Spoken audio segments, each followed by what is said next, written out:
الغفور তিনি সেই মহান প্রভু যিনি জীবন এবং মৃত্যু সৃষ্টি করেছেন যেন তিনি বুঝে নিতে পারেন তোমাদের মধ্যে কোন কোন বান্দা সময়টাকে কাজে লাগায়া ভালো ভালো কাজ করতে পারে। জোরে বলি সুবহানাল্লাহ। বিড়ি খাওয়া তো খুব ভালো কাজ, ভালো কাজ না? এই জাতি ভাত বেশি খায় না বিড়ি বেশি খায়? ভালো করে কবে কি বেশি খায়? বিড়ি বেশি খায়। অপচয় করে, সময় নষ্ট করে, ঘন্টার পর ঘন্টা বিড়ির আড্ডায় বসে থাকে, গাঁজার আড্ডায় বসে থাকে, নেশার আড্ডায় বসে থাকে। এরকম লোক মনে হয় শাহজাহানপুরে নাই? আসতে বলবেন না, আছে না নাই? কিছু লোকের বিড়ি খাওয়া আর পান খাওয়া দেখলে মনে হয় তার জন্মই হয়েছে বিড়ি খাওয়ার জন্য। আছে কিনা বলেন? আচ্ছা, এই জন্য আব্বা তোমরা একটু আসতে বলো, তোমাদের সমন্বয় হচ্ছে না, শুধু শুনবা। হ্যাঁ, একসাথে একটু শুনবা তো। সম্মানিত ভাইয়েরা, আমি খুবই খুশি, আমি খুবই আনন্দিত এত রাতে আপনারা বসে আছেন গরমের ভিতরে।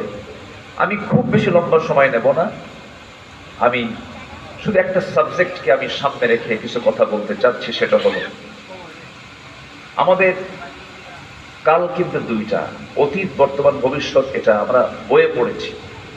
আমাদের কাল হচ্ছে মূলত দুইটা, একটা হচ্ছে ইহকাল আর একটা কি? জোরে বলেন, আরো একটু জোরে বলেন। আর ক্ষণস্থায়ী কোনটা বলেন তো? ইহকাল বলেন, ক্ষণস্থায়ী। চিরস্থায়ী কোনটা বলেন? পরকাল। তাহলে আমরা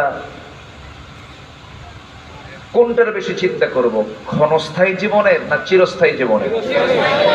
কিন্তু আমাদের যে চাল চলন, যে লক্ষণ, এটা দেখে মনে হয় কি আমরা কি চিরস্থায়ী চিন্তা করছি না ক্ষণস্থায়ী চিন্তা করছি? ক্ষণস্থায়ী।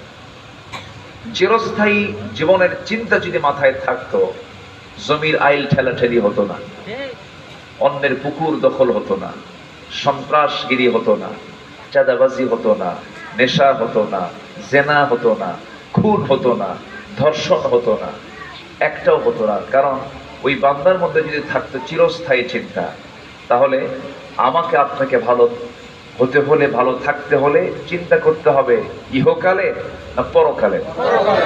বলেন বলেন, ইহকালের না পরকালের? পরকালের চিন্তা মাথায় আগে থাকতে হবে। তো আমরা একটা চিরস্থায়ী সফরের দিকে আমরা রওনা দেব। আমরা জাস্ট একটা ওয়েটিং রুম। আপনি রহিমাবাদ বি ব্লকে দাঁড়াইছেন, আপনি যাবেন হলো বগুড়া বনানীতে, সিএনজি চড়বেন। যতক্ষণ দাঁড়ায় আসছেন, এটা তো বিশাল টাইম নিয়ে দাঁড়ায় থাকবেন নাকি? না সামান্য সময়? সামান্য সময়। এই যে আপনি একটা ওয়েট করছেন যে আমি একটা সিএনজি আসলেই, একটা গাড়ি আসলেই আমি বনানী যাব, এইটুকুন সময় যেমন একটা ওয়েট, জাস্ট আমার আপনার জন্য দুনিয়াটা হলো একটা ওয়েট। আমি আছি এখন, কিছুক্ষণ পরে আমি কবরে যাব, মিজান হবে, পুল সিরাত হবে, হাসর হবে, বিচার হবে, জান্নাত অথবা আসতে করে জাহান্নাম যাবেন। কারা কারা হাত তোলেন, বলেন। কেউ কি জাহান্নাম যাবেন? আচ্ছা, 5 ওয়াক্ত নামাজ না পড়েও কিন্তু জান্নাত পেতে চায়। হুজুর আমি নামাজ না পড়ে কিন্তু জান্নাত ছাড়বো না, আছে না নাই বলেন? কিন্তু জান্নাত পেতে হলে জান্নাতের চাবি বানাতে হবে কি দিয়া? যেরকম কি দিয়া বলেন? চাবি নাই, তালা খুলবেন কেমনে বলেন? চাবি তো নাই আপনার হাতে, তালাটা খুলবেন কি দিয়া?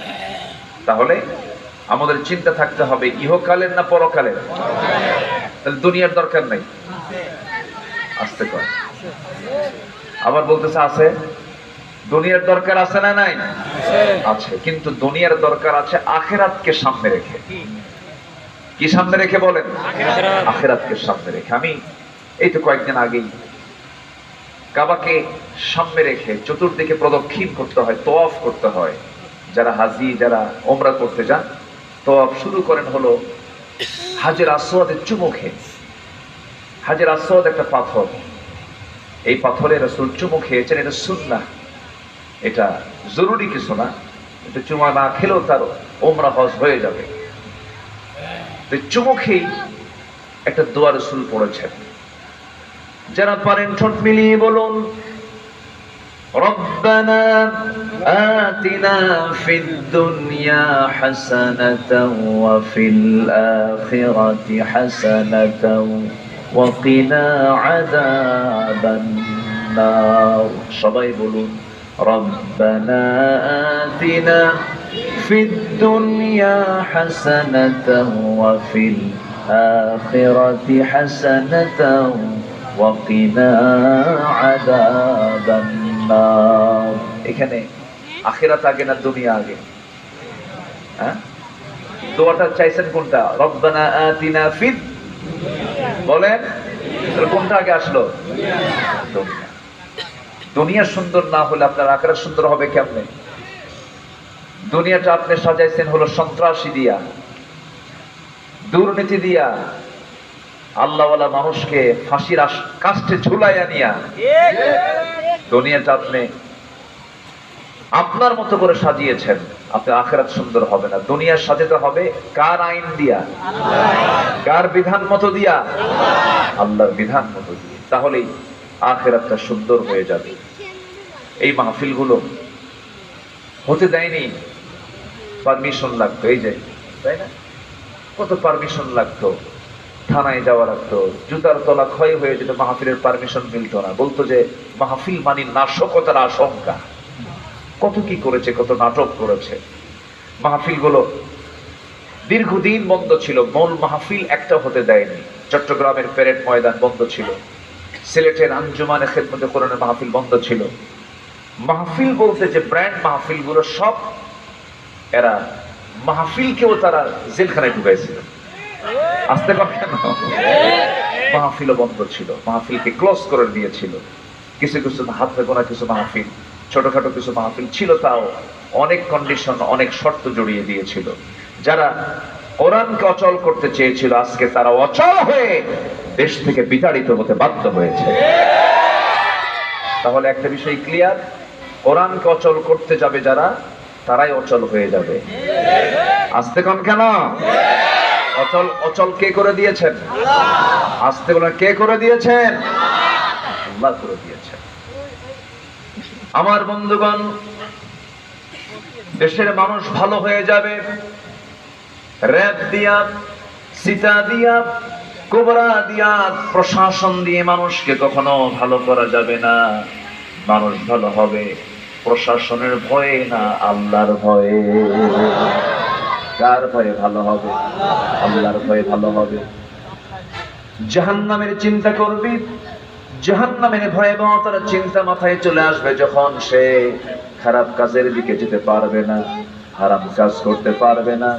মানুষ ভালো হওয়ার জন্য বেশি কিছু দরকার নাই, বেশি এলেমের দরকার নাই। মানুষ শুধু একটা বিষয়ে যদি চিন্তা বারবার করতে পারে, একটা চিন্তাই বান্দাকে ভালো করতে বাধ্য, তার নাম হলো মৃত্যু। তার নাম কি? মৃত্যু। অনেকের বাপ নাই, এখানে অনেকের বাপ নাই, আছেন এরকম? বাপ অনেকের চলে গেছে, মা অনেকের চলে গেছে, বন্ধু অনেকের চলে গেছে। এই দুপচাচিয়া, বগুড়ার একটা উপজেলার নাম দুপচাচিয়া। আমার এক বন্ধু ছিল, জিয়াউর রহমান নাম, একই ক্লাসে পড়েছি, আর্মিতে চাকরি করত। বহুদিন কথা হয় না, একদিন মোবাইলটা হাতে নিয়ে ওর নামটা বের করলাম, কল দিলাম, ফোনটা উঠালো একজন মহিলা। সালাম দিলাম, জবাব দিল। বললাম জিয়া কোথায়? আমি জিয়াকে চাচ্ছি, কি জিয়া তো নাই। যখন আসবে তখন ফোনটা আমার একটু বলবেন, আমার জন্য ফোন দেয়, আমি অমক। সঙ্গে সঙ্গে ওই পার্শ্ব থেকে মহিলার একটু কান্নার আওয়াজ আমার কানে আসলো। বললাম আপনি কান্দেন কেন? মহিলা জবাব দিচ্ছে, আমি তার স্ত্রী, আমি জিয়াকে দেবো কেমনে? জিয়া তো কবরের বাসিন্দা হয়ে গেছে। আমার বয়সী, আপনার বয়সী বহু মানুষ আজকে দুনিয়াতে নাই। আমিও চলে যাব, আপনিও চলে যাবেন। কত রাজা মহারাজা ঘরের মধ্যে এখানে বসে বসে গল্প করছিলাম, এক ভাইয়ের সাথে বললাম, ও ভাই দেখো, এই তো 1600 খ্রিস্টাব্দের দিকে ওই আফগান থেকে শুরু করে নিয়ে বিহার, উড়িষ্যা পর্যন্ত বিশাল অঞ্চল জুড়ে রাজত্ব করেছিল মুঘল সম্রাটরা। বাবর থেকে শুরু করে সম্রাট শাহজাহান, আকবর, জাহাঙ্গীর, আলমগীর, কত রাজা বাদশারা এই বিশাল ভূখণ্ড শাসন করলো, তাদের কবর জিয়ারা করার জন্য ফতেপুরে কেউ যায় না, নামটাও নাই, সবকিছু মুছে গেছে, সবকিছু হেরে গেছে। এমন করে কত রাজা মহারাজা হেরে গেছে, সব ফুরে গেছে, তাদের নাম গুণগান আর কিচ্ছু নাই।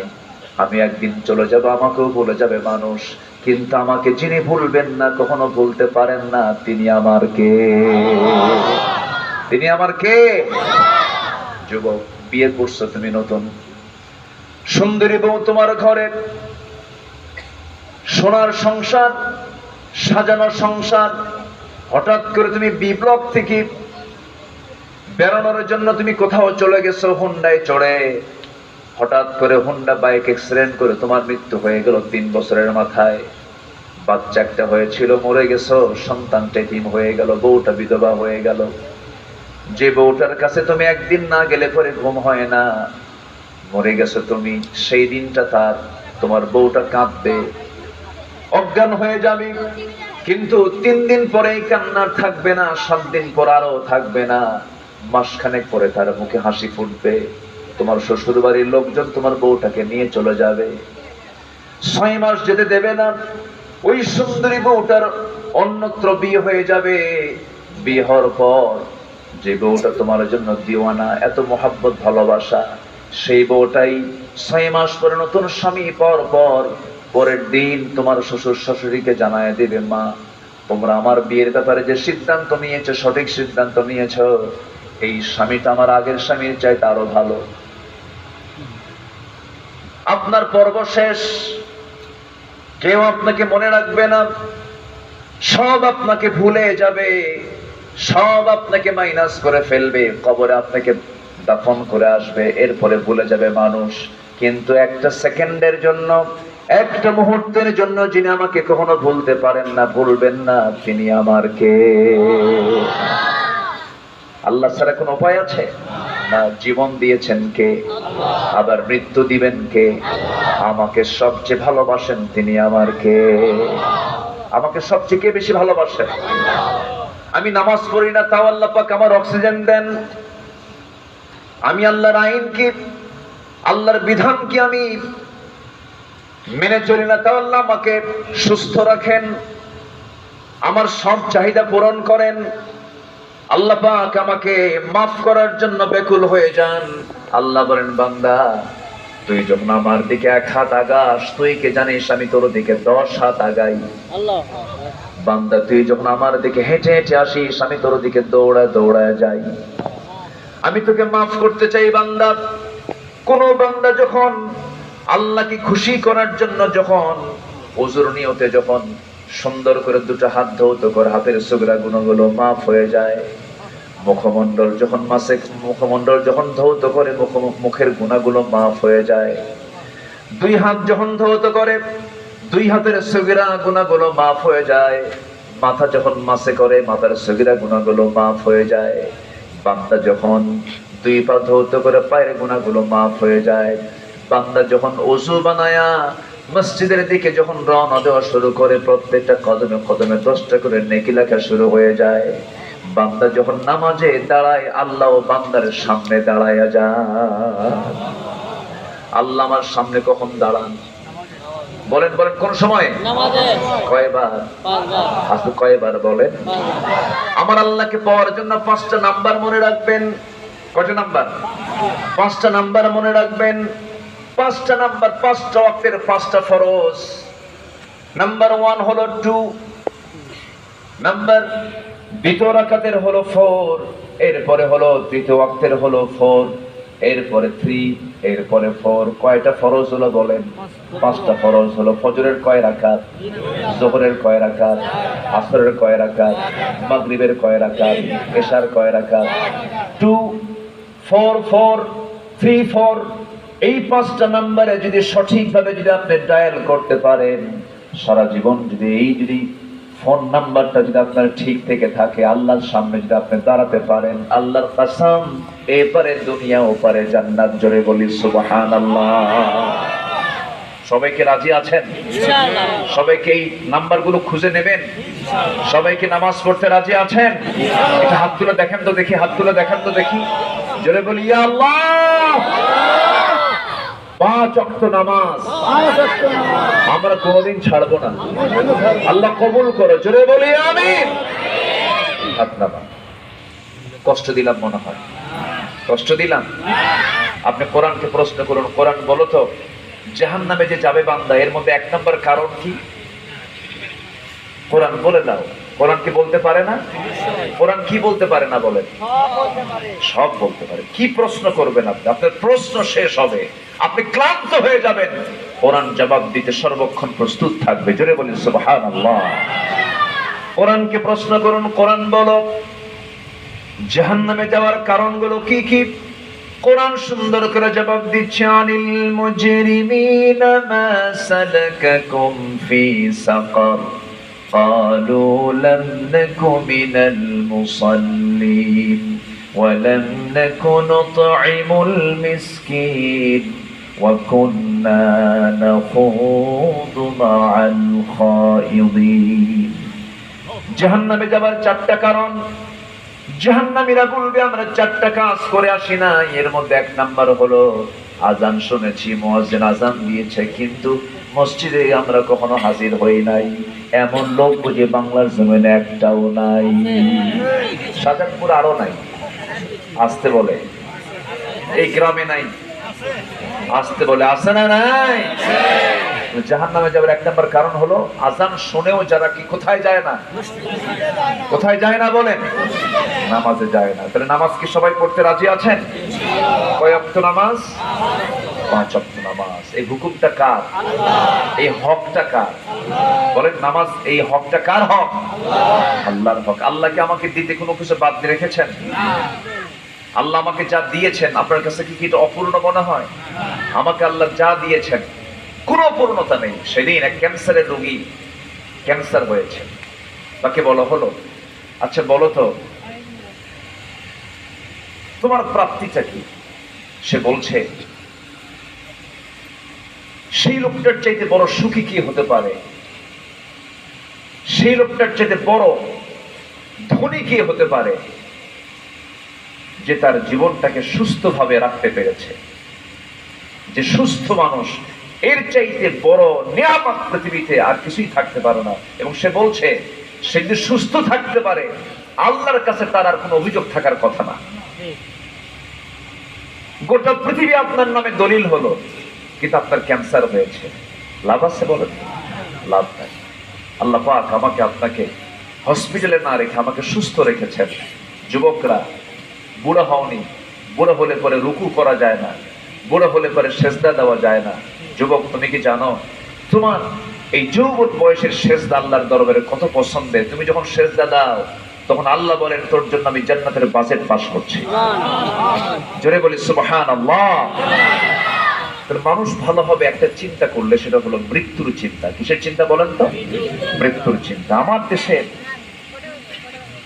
যে মারামারি, আমার দেশের যে বুড়াবুড়ি দেখে মনে হয় কি জানেন, এদের কাছে যদি মৃত্যু না আসতো আরো যে কি করতো আল্লাহ জানে। মরে যাবে তাতেই যে অবস্থা, যদি না মরতো তাহলে কি হতো? সম্মানিত ভাইয়েরা, সম্মানিত বন্ধুগণ, আমরা মরে যাব, আমরা কেউ বাঁচতে আসেনি। প্রত্যেকটা মানুষকেই এই মৃত্যুর যন্ত্রণা ভোগ করতে হবে। আমি এমন একটা আয়াত তেলাওয়াত করেছি যে আয়াতটা সবার মুখস্থ, এমনকি অনেক হিন্দু ভাইয়েরও মুখস্থ। কুল্লু নাফসিন, দেখছেন অবস্থা? বলেন তো কুল্লু নাফসিন, সবার মুখস্থ। কিন্তু কথাটা কি আসলে কি সহজ কথা? কুল্লু নাফসিন মানে প্রত্যেক জীবনকে, প্রত্যেক নাফসকে যায়িকাতুল মাউত, মৃত্যুর যন্ত্রণা সহ্য করতে হবে। মৃত্যুর যন্ত্রণা কেমন বলেন তো দেখি? কেউ কি বলতে পারবেন? এটা কি বলা সম্ভব? আম খেতে ভারী মজা, আপনি 1000 বার বলেন, আপনি কি মজা পাবেন? মজা পাবেন কখন? যখন আমটা কোথায় যাবে? জিহ্বায় যাবে। স্বাদ তো পেটে না জিহ্বায়? অনেকে বলছে পেটে যাবে। আপনার আম যখন কোথায় যাবে? মুখে। জিহ্বা নামক এই মেশিনে যখন যাবে তখন আপনি বুঝবেন যে আমের স্বাদটা কি। তো মৃত্যুর স্বাদ, মৃত্যুর যন্ত্রণা, মৃত্যুর কষ্ট মানুষ বুঝতে পারবে কখন? মরার আগে না মরার পরে? মরার সময়। মরার সময় সে বুঝতে পারবে যে হ্যাঁ, মৃত্যুর যন্ত্রণা কেমন, অত্যন্ত ভয়ঙ্কর, প্রচন্ড ভয়ঙ্কর।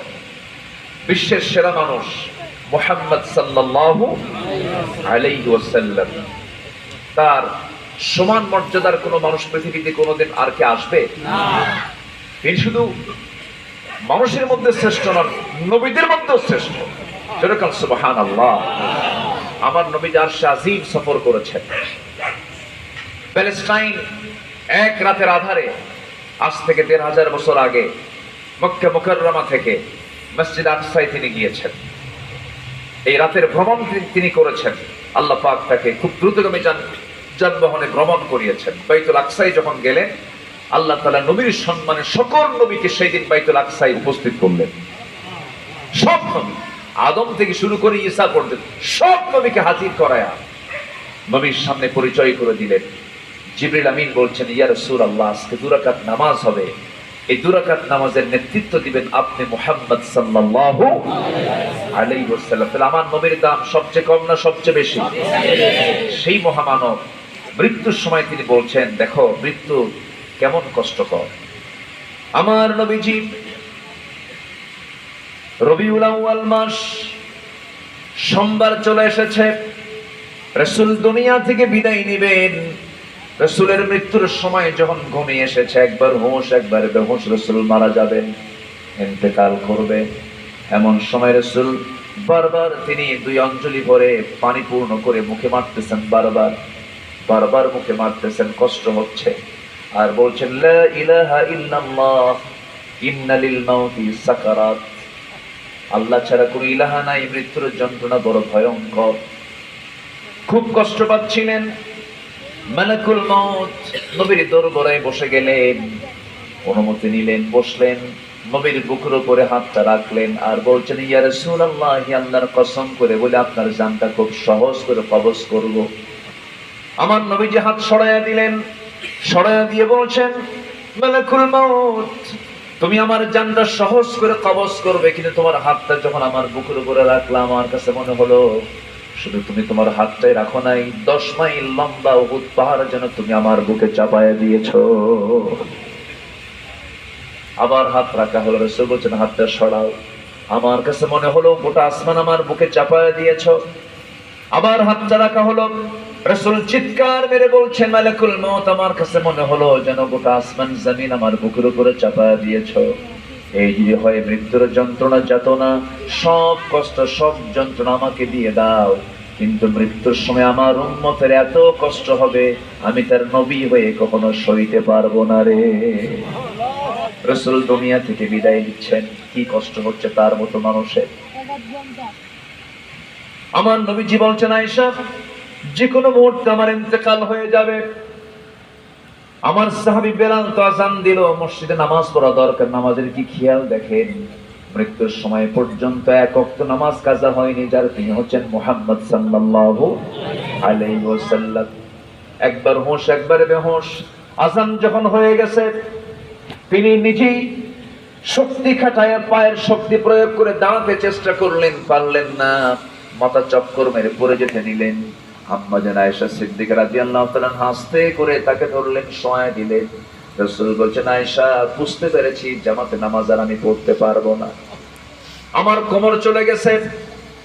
ওরে আয়েশা, আমার 2টা দাঁত ভেঙে গেছে, এই 2টা দাঁত উহুদে আমি হারিয়েছি, কোমর আমি খন্দকে হারিয়েছি।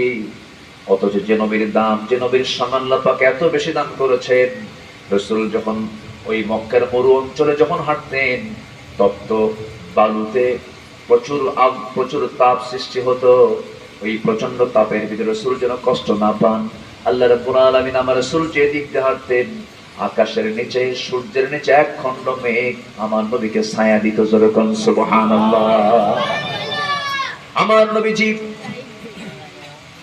সেই বিশ্ব নবী, এত সম্মানের নবী, সেই নবীজির মুখ থেকে দাঁত ভেঙে গেল, তার দাঁত ভেঙে দেওয়া হলো। খন্দকের পরীক্ষা খনন করতে গিয়ে 4 দিন 4 রাত খাবার না পেয়ে কোদাল মারতে মারতে তার কোমরটা বাঁকা হয়ে গেল, কুঁজো হয়ে গেল। খন্দকের দিন থেকে শুরু করে না মৃত্যুর দিন পর্যন্ত আমার নবীজি কোমর সোজা করে দাঁড়াতে পারেন নাই। উহুদে দাঁত হারিয়েছেন, বাকি জীবন তিনি সামনের দুটা দাঁত ছাড়াই তিনি কথা বলেছেন। চেহারার সৌন্দর্য নষ্ট হয়ে গেছে। আমার নবীজির দাঁত কেন ভাঙলো, আমার নবীজির কোমর কেন হেরে গেল, ভেঙে গেল, এইটার যে ব্যাপারে আপনি যদি প্রশ্ন করতে চান, একটাই উত্তর আসবে, সেটা হলো আমার নবীজির দাঁত হারিয়েছেন, আমার নবীজির কোমর হারিয়েছেন একটা কারণ, আমার নবীজির সারা জীবন একটাই স্লোগান দিয়েছেন, এই জমিন যার আইন চলতে হবে তার। আসতে কোন কেন? এই জমিন যার আইন চলতে হবে কার? আমার আদর্শ অন্য কেউ হবে না, আমার আদর্শ হবেন মুহাম্মদ সাল্লাল্লাহু আলাইহি ওয়াসাল্লাম। রাসূলকে মানবো আমরা এক জায়গায় না সব জায়গায়? সব জায়গায়। আসতে বলবেন না, এক জায়গায় না সব জায়গায়? রাসূল কি ইমাম ছিলেন না মসজিদের? ইমাম ছিলেন। ইমাম হিসেবে রাসূলকে মানতে কারো কোনো আপত্তি নাই। রাসূল কি রাষ্ট্রনায়ক ছিলেন? এই যে এখানে আওয়াজ কমে গেছে। রাসূল কি রাষ্ট্রনায়ক ছিলেন? কিন্তু রাষ্ট্রনায়ক হিসেবে রাসূলকে মডেল হিসেবে মানতে নিয়ে কিছু মুসলমানের আপত্তি আমার দেশেও আছে না নাই? যারা রাসূলকে ইমাম হিসেবে মানতে রাজি, রাষ্ট্রনায়কের মডেল হিসেবে মানতে রাজি নন, তারা উম্মত নন। আমি সুস্পষ্ট ভাষায় জানান দিতে চাই, তারা হচ্ছে ভণ্ড প্রতারক। ঠিক কি না? রাসূলকে সব জায়গায় মানতে হবে। ব্যক্তি জীবন থেকে শুরু করে আন্তর্জাতিক পরিমণ্ডল পর্যন্ত এমন কোন জায়গা নাই যে জায়গায় রাসূলের মডেল নাই। প্রত্যেকটা জায়গায় মডেল হচ্ছেন মুহাম্মদ সাল্লাল্লাহু আলাইহি ওয়াসাল্লাম। রাসূল শুধু নিজেই মডেল ছিলেন না, কিছু মডেল আবার বানিয়েছেন। ওমর বানিয়েছেন। ওমর, পৃথিবীর কোন শিক্ষককে একটা ওমর তৈরি করতে পারবে? পৃথিবীর কোন শিক্ষককে একটা আবু বকর তৈরি করতে পারবে? পৃথিবীর কোন শিক্ষককে একটা ওসমান তৈরি করতে পারবে? পৃথিবীর কোন শিক্ষককে একটা আলী তৈরি করতে পারবে? রাসূল সেই ছাত্রগুলো তৈরি করেছেন কি দিয়া? আসতে বলবেন না, কি দিয়া? কোরআন। সাইয়েদনা ওমর ফারুক অর্ধ দুনিয়ার শাসনকর্তা, 40টা রাষ্ট্রের তিনি রাষ্ট্রপ্রধান। তার বাড়িতে এসেছে এক ফকির। কি আসছে? ফকির। অভাবী এক ফকির এসে তার কাছ থেকে কিছু সাহায্য নেবে। তো সাহায্য নিতে এসে তার ঘর বাড়ি আর তার অবস্থা দেখে ফেরত যাচ্ছে। সাইয়েদনা ওমর ফারুক বলছেন, এই পথিক, তুমি আসলা আমার কাছে কি যেন বলতে চাইলে, কিছুই না বলে আবার চলে যাও। ফকির কয়, আমি আর কি ফকির, আমার চেয়ে বড় ভোগের আপনি। কি কথা কি বুঝতেছেন আপনারা? সাইয়েদনা ওমর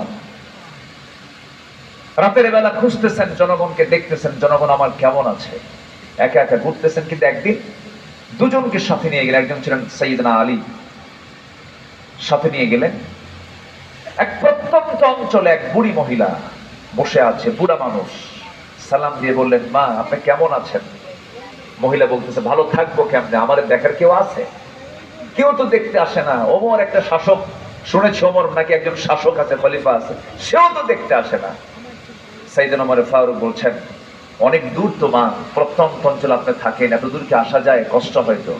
তো কষ্টই যদি হয়, দায়িত্ব নেওয়ার দরকার ছিল কি? কি কথা কি বুঝতেছেন আপনি?